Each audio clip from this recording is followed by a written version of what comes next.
এই 6 প্লাসের কাজ কি? 6 প্লাস আপনি কেন মুরগিকে সরবরাহ করবেন, আমরা কিভাবে আমাদের মুরগিদের কিডনি ভালো রাখি এবং ভালো ডিম উৎপাদন নিশ্চিত করি, মাইক্রোটক্সিনের বিরুদ্ধে লড়াই করে এই 6 প্লাস।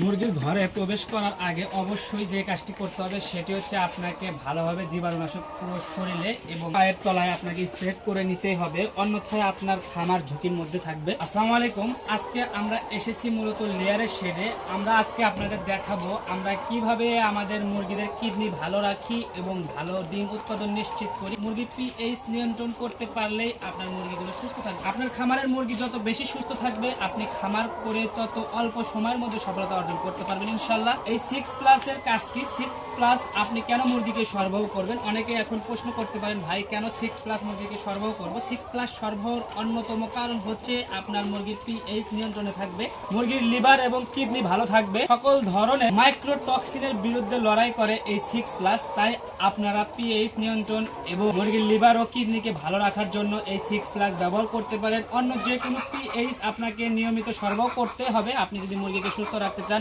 আজকে আমরা দেখাবো কিভাবে আমরা প্রতিনিয়ত মুরগিকে সুস্থ রাখার জন্য পিএইচ তথা 6 প্লাস ব্যবহার করি। আপনি যদি খামার করে লাভবান হতে চান, খামার করে সফলতা অর্জন করতে চান, তাহলে আপনাকে অবশ্যই মুরগির বিশেষ যত্নের মাধ্যমে মুরগিকে সুস্থ রাখতে হবে। কারণ সঠিক যত্ন মানেই সুস্থ মুরগি, সুস্থ মুরগি মানেই সফল খামার। আপনার খামারের মুরগি যদি সুস্থ না থাকে, আপনি কিন্তু খামার ব্যবসা থেকে ধ্বংস হয়ে যাবেন, খামার ব্যবসা থেকে লোকসানের শিকার হবেন। তাই আপনাকে প্রতিনিয়ত যত্ন নিতে হবে। আজকে আমরা যে 6 প্লাস নিয়ে এসেছি, 6 প্লাস আমরা ব্যবহারের নিয়ম জানবো, কিভাবে আমরা আজকে 6 প্লাস সরবরাহ করি সেটি সম্পর্কে আপনাদের জানানোর চেষ্টা করবো ইনশাআল্লাহ। আমরা 2 লিটার পানিতে 1 মিলি ওষুধ মিশিয়ে নেব।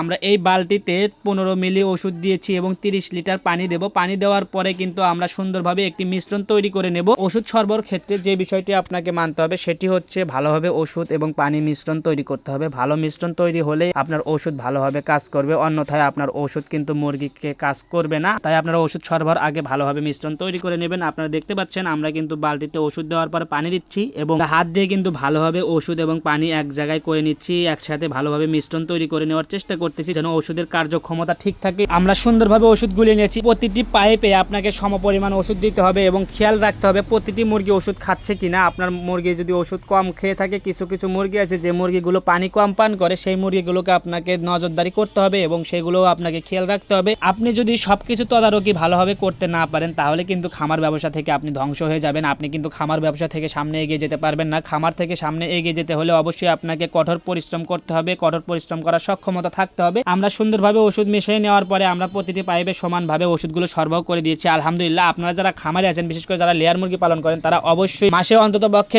2 বার পিএইচ মুরগিকে সরবরাহ করতে পারেন। আমরা 6 প্লাস সরবরাহ করি প্রতিনিয়ত। আমাদের কাছে 6 প্লাস ভালো মনে হয়, আপনাদের কাছে যেটি ভালো মনে হবে আপনারা সেটি ব্যবহার করবেন। যাই হোক, আপনারা খামারে সঠিক যত্ন এবং সময় দেওয়ার মাধ্যমে খামার থেকে লাভ নিশ্চিত করবেন। আমাদের জন্য দোয়া করবেন, আমাদের খামারের জন্য দোয়া করবেন। সকলে ভালো থাকবেন, সুস্থ থাকবেন। আল্লাহ হাফেজ।